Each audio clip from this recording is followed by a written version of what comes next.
Bonjour à vous et bienvenue en fait sur Active Ardennes.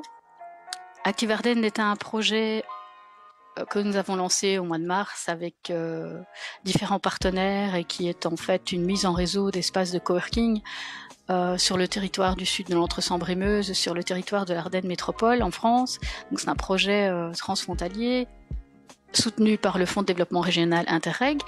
Et dans ce projet, nous avions comme fil rouge en fait la formation de nos coworkers grâce au numérique.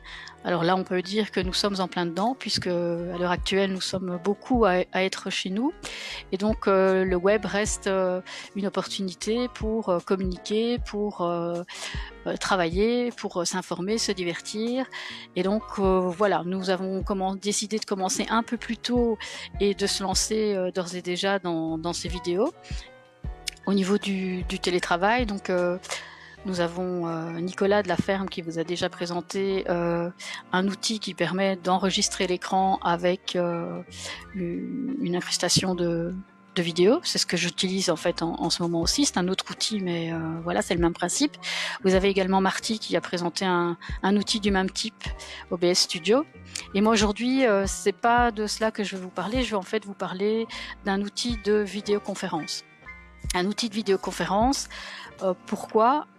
Alors c'est vrai que j'ai vu parfois passer des questions, pourquoi forcément la vidéoconférence? C'est vrai que si vous avez à contacter une personne, on peut toujours rester sur le téléphone. Maintenant, si on doit contacter plusieurs personnes, eh bien là, la vidéoconférence devient intéressante, que ce soit par le biais de la vidéo ou bien uniquement par l'audio. On peut avoir des conversations simultanées. Il y a aussi un autre aspect, évidemment, si dans cette vidéoconférence, vous avez besoin de partager des documents, de partager votre écran, alors des outils de vidéoconférence prennent tout leur sens. Il y en a souvent dans les entreprises, comme Skype, Teams ou d'autres, Zoom aussi, mais c'est vrai que ça demande une installation, une inscription, d'avoir un compte, voilà, ça demande quelques manipulations que tout le monde n'est pas capable de faire. Donc si vous voulez en tant qu'indépendant ou si vous travaillez dans une ASBL, que vous voulez communiquer avec d'autres personnes et que ces personnes voilà, sont pas des utilisateurs de l'informatique réguliers, l'idéal c'est d'utiliser un outil qui soit le plus simple possible. Alors cet outil que je vais vous présenter, il y en a d'autres, mais celui-ci en particulier, c'est Jitsi Meet.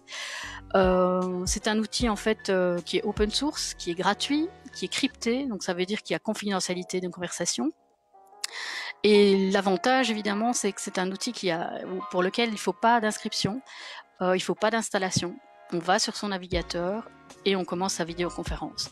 Donc je vais vous montrer de manière un peu plus, via mon écran interposé, de manière un peu plus concrète comment ça se passe. Alors l'adresse de cet outil sécurisé et gratuit de vidéoconférence, qui en plus est hyper simple à utiliser, la voici, vous la voyez ici dans la barre de mon navigateur, donc ça fonctionne sur tous les navigateurs. C'est l'adresse meet.git.si. Une fois que vous êtes sur ce site, il faut en fait, vous voyez ici cet espace démarrer une nouvelle réunion. Je vais donc choisir un nom, donc là je vais choisir ma localité, je pourrais donner n'importe quel nom à cette réunion. Une fois que c'est fait, je clique sur le bouton créer. J'ai en fait demandé à un de mes collègues d'être au bout de la caméra, de faire une vidéoconférence avec moi. Et donc j'ai copié-collé l'adresse de la réunion, je lui ai envoyé et donc il nous retrouve dans quelques instants. Donc voilà. Alors attention, voilà mon collègue. En fait, j'ai pas trouvé de vrai collègue tout de suite pour faire cette petite vidéo avec moi. Donc, je vous présente Ernest, qui ne sait pas quoi faire aujourd'hui. Ce qu'il faut envoyer, c'est ceci. Donc, en fait, c'est le nom du site de l'outil, suivi du nom, donc un slash suivi du nom de la réunion. Voilà. La personne, vous envoyez ça aux personnes avec qui vous voulez faire une vidéoconférence, que ce soit par mail, par Messenger ou par d'autres systèmes. Et ceci se connecte à ce moment-là à votre espace. Voilà, alors évidemment, la seule difficulté, on va dire peut-être, c'est la connexion. Il faut quand même pour les vidéoconférences avoir une connexion de part et d'autre qui soit plus ou moins de bonne qualité.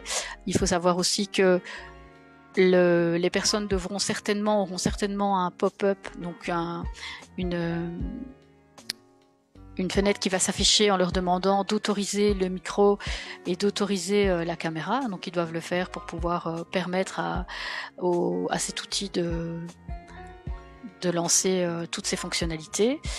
Je peux également vous montrer quelques ici.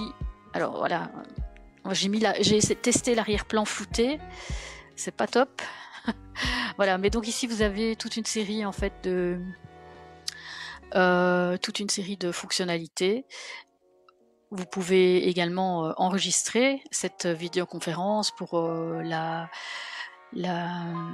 montrer plus tard ou la montrer en replay. Vous pouvez diffuser en direct. Donc je vais faire désactiver le flou d'arrière-plan. Je vais tester, voilà, c'est mieux comme ça. Vous pouvez couper le micro de tout le monde. Donc il y a différentes fonctionnalités qui sont... Donc là on est en mode mosaïque, ou bien on est en mode ici je suis en haut à droite et l'autre personne est à gauche. Donc si on était 4, cet écran serait divisé en 4. Au niveau... Alors vous pouvez ajuster s'il y a des problèmes de connexion. Vous pouvez ajuster la qualité vidéo. Donc ici, on peut, si ma bande passante était moins bonne, je peux descendre dans cette qualité. Voilà. Dans cette vidéoconférence, en fait, je peux ici partager mon écran. Donc là, c'est l'intégralité de l'écran qui est partagée avec les personnes qui sont en vidéoconférence avec moi. Mais je peux aussi choisir fenêtre de l'application. Donc par exemple, si j'ai un PowerPoint, des présentations PowerPoint ouvertes, je peux en fait choisir cette présentation, cliquer sur partager. Et à ce moment-là, la présentation est partagée à tout le monde.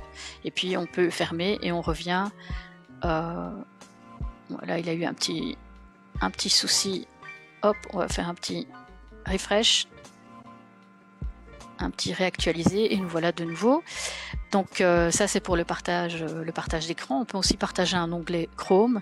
Donc si vous avez d'autres pages que vous souhaitez les montrer, donc vous cliquez sur la page, vous faites partager. Vous avez un chat. Éventuellement s'il y a des problèmes de son pour discuter. Je pense qu'Ernest ne va pas savoir me répondre parce qu'il n'a pas de clavier. Et voilà, à vous de tester.